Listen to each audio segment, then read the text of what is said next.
Stench soup. Don't worry, she said. I'm not a real ghost. She smiled and held out her hand for me to shake. I looked at it, confused by the offer of a reintroduction. My head was still swimming from having seen something that couldn't possibly have been there just moments ago. Wasn't she dead? It didn't seem right, but before I could decide what to do about it, another voice spoke up behind us in a smooth tone. "Oh, good, you both here." A young woman with short brown hair walked up next to us as we were talking. Her expression seemed concerned, but she turned towards Samantha anyway, flashing her best fake smile. "Samantha, how are you?" "Oh, hi," replied Samantha coolly.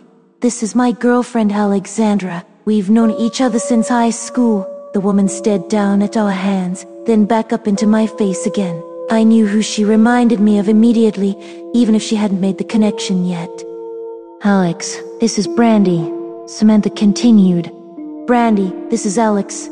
She trailed off when I glanced over at her blankly, making no attempt to introduce herself or shake my hand either. I started to speak, only to be cut off by Samantha's lips moving soundlessly instead. "Well, come on inside already," said Brandy impatiently, grabbing hold of Samantha by the elbow and pulling her along. With one last glance towards me, Samantha turned around without a word and followed Brandy through the open door into the house. I took one more look after them before stepping across the threshold myself. It felt like someone had just punched me in the stomach, sending me reeling backwards until I slammed against the wall. I put my hands out instinctively to brace myself from falling completely over, and looked up slowly towards the stairs where they disappeared into darkness. "They can't hear you," whispered an old man standing beside me. His eyes were dark circles surrounded by a wrinkled face that might have once been handsome, though his white hair now fell past his shoulders and obscured most of it. He wore jeans and a black t-shirt under a blue cardigan sweater that was too warm for the weather outside. He smiled kindly at me and motioned with a finger to follow him up the staircase. I walked carefully behind him, my heart still pounding heavily in my chest as we ascended. We went all the way to the second floor landing, but he turned left when we reached the top and began walking down another long corridor lined with closed doors. "Brandy's room is over there," he told me softly as we passed a few of the other doors along our path. "She has difficulties sometimes." I didn't know what to say, so I remained silent. He stopped at the end of the hallway, knocking 3 times before turning back to face me again. I stared back at him, unsure if I should feel relieved or disappointed that this was the end of the tour. "You can wait here," he said gently, indicating towards a chair in front of Brandy's closed bedroom door. "Thank you," I replied gratefully. The old man nodded and walked away, leaving me alone in the hallway with only Brandy's door between us. It suddenly felt like there wasn't enough air in the whole world to breathe. "Hello?" My voice trembled slightly on my first attempt to talk, but my nerves steadied quickly after speaking once more. "Hi, Alex," came a cheery reply from inside the room. I stood up slowly, my feet rooted into the carpet as she continued talking from inside. "It really is great that you could make it over today. Oh God, I'm sorry." Her muffled words died out abruptly, replaced by a strange sound that was impossible for me to place at first. It sounded almost like something being dragged across wood, followed by a soft thud. "Brandy, what are you doing in there? Open the door right now!" I began screaming loudly through the thin wall as the door shook in its frame under the force of whoever was banging against it from outside. "Shh!"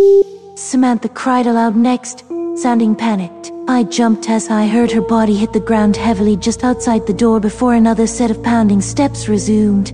A second later, they were accompanied by a loud crash that made me flinch, followed immediately afterwards by Samantha's desperate screams. "Please, no, don't hurt me anymore," she yelled frantically as her voice trailed off into sobbing whimpers and choked cries for mercy that barely registered in my ears. "Brandy, please stop," Samantha begged urgently somewhere behind the locked bedroom door.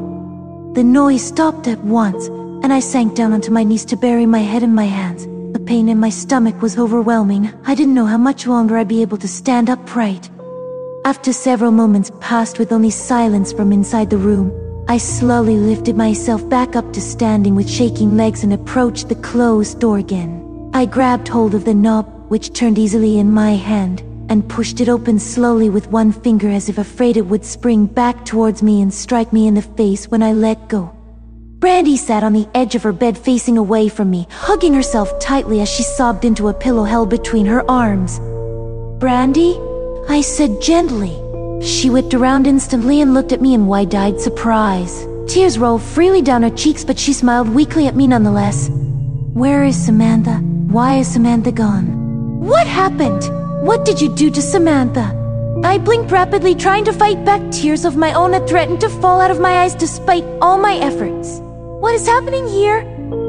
I heard footsteps approaching from outside the room. Brandy stared blankly past me for a few seconds before turning to look behind us both. When she saw nobody else there, she ran over and pressed herself against me, holding me so tight it felt like her body had melted into mine. My heart sank into my stomach as we embraced, feeling her hot breath against my ear while she cried into it softly. Her body shook uncontrollably as she trembled violently beside me. I wrapped an arm around her waist instinctively and squeezed as hard as I could, wishing more than anything at that moment that I'd been stronger or bigger somehow. "Hey, Alex!" Brandy's head snapped up at the sound of the voice, just in time to see Samantha's reflection appear in the full-length mirror on the far wall above the dresser next to the door. She stood staring at us from across the room, seemingly content to simply watch our interaction unfold without saying a word. After several moments, she finally spoke. "So, how does it feel being with two girls at once?" The question was asked casually, but her smile didn't seem very convincing to me. Brandy tightened her grip around me, and I put my other hand up on top of her head, rubbing her hair comfortingly. "It feels amazing," I replied honestly. "But why are you watching us like this? Are you okay? Why do you have your hands tied behind your back?" Samantha stepped forward into view and began untying the knots one by one as if nothing were wrong. "I'm fine," she shrugged dismissively as the last knot came loose and fell away from the fabric that bound her wrists together in front of her body. As soon as the bindings loosened, she tossed them onto Brandy's bed and walked over towards me, slowly taking a seat directly across from me on the edge of Brandy's bed. "This isn't really something for public consumption, is it?" she said, sounding almost apologetic about it. Her gaze flickered between me and Brandy before continuing to stare blankly straight ahead. "I guess not," I sighed after a few seconds. Samantha nodded slightly, then started laughing quietly to herself before glancing sideways at me out of the corner of her eye again. I felt a hard object hit the back of my head hard enough to knock me forward onto my knees, the force causing me to yell loudly as the pain exploded in my head. When I looked up through blurry vision, both Samantha and Brandy stared down at me with expressions that seemed more malicious than usual. "You don't get it, do you?" Brandy said, speaking so fast I barely had time to catch all the words individually. She was smiling at me now, though there was no warmth to it. "No, what's going on?" My voice was still shaking from the blow, but I tried to speak louder this time. Brandy smirked and pointed a gun towards my face. The loud bang as if fire filled my ears as she laughed mockingly and held out her hand for me to shake once more. "Welcome to your new life,"